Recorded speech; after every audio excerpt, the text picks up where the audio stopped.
حكاية حكاية إنسان إنسان إنسان إنسان.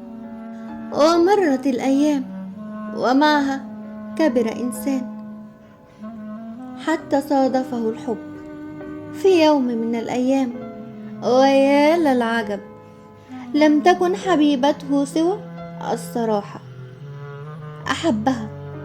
أحبها بشغف، حتى امتزجت بكيانه فأصبح أكبر سماته.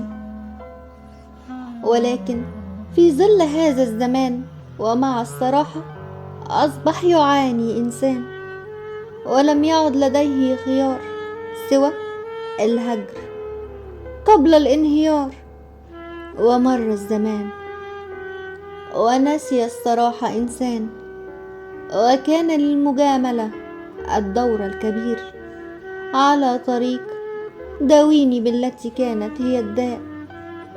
فبريقها كان سحيق، لذا ساعدته في سرعة للتغيير. ولكن مع الوقت بهت البريق وسقط القناع عن المجاملة. ولأن إنسان لا زال يحتفظ بالكيان من عقل وقلب وضمير ورحمة وأمان، استطاع الرؤية بوضوح قبل فوات الأوان، وعلم أن الكذب والمجاملة ما هما إلا وجهان لعملة واحدة. فكان عليه الحياد في بعض الأوقات، لذا ابتعد من جديد. ولأن له قلبا منيرا وعقلا راشدا، استطاع وبجدارة الاختيار بأن يكون هو صاحب القرار، ليعلم متى عليه الاقتراب أو الابتعاد، ومتى يلتزم الحياد.